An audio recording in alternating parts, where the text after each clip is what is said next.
অ্যানাস কিচেনে আপনাদের সবাইকে স্বাগত। আশা করি সবাই ভালো আছেন।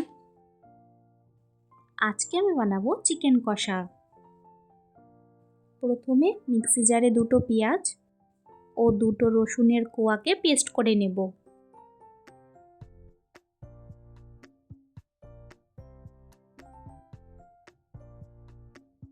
আমি আজকে 800 গ্রাম চিকেন নিয়েছি।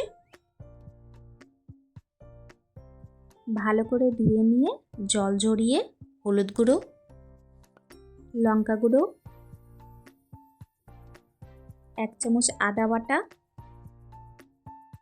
2 চামচ জিরে বাটা,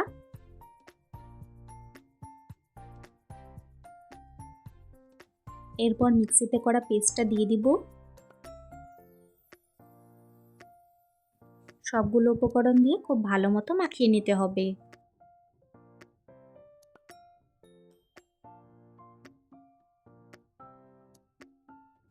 মাখানোর সময় স্বাদ মতো নুন দিয়ে দিলাম।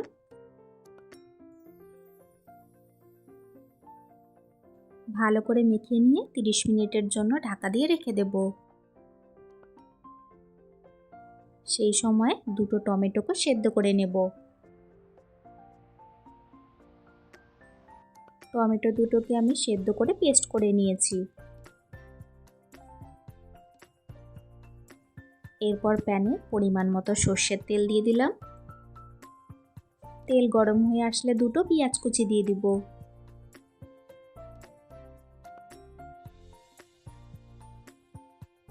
পেঁয়াজগুলো লাল করে ভেজে নিতে হবে।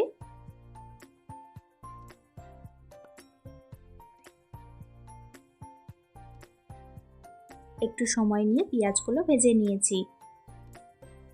এখন ম্যারিনেট করা চিকেন দিয়ে দিব।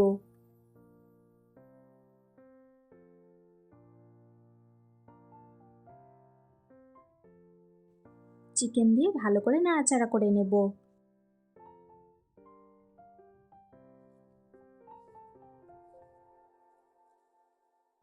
আজকের রেসিপিটা যদি আপনাদের ভালো লাগে, আমার চ্যানেলটিকে লাইক, শেয়ার, সাবস্ক্রাইব করে আমার পাশে থাকবেন।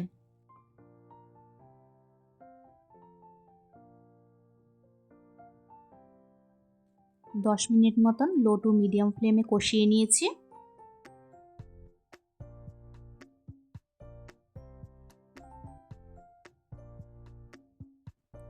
এরপর টমেটো পেস্টটা দিয়ে দিব।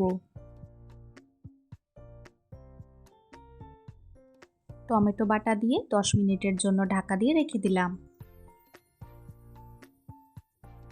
আমরা সবাই জানি দেশি চিকেন একটু সেদ্ধ হতে টাইম লাগে বলে আমি ঢাকা দিয়ে ভালো করে সেদ্ধ করে নিয়েছি।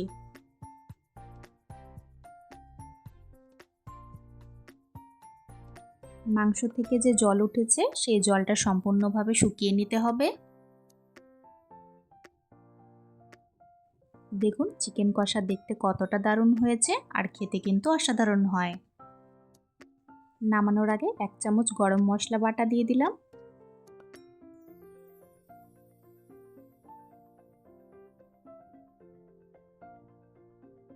আরও 2-3 মিনিট মতন কষিয়ে নিলে তৈরি হয়ে গেল আমাদের আজকের রেসিপি, খুবই টেস্টি দেশি চিকেন কষা।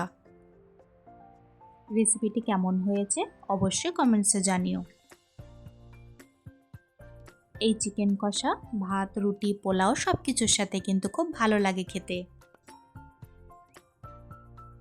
আমার রেসিপিটি ফলো করে একবার এইভাবে দেশি চিকেন কষা বানিয়ে খাবেন, আশা করি ভালো লাগবে।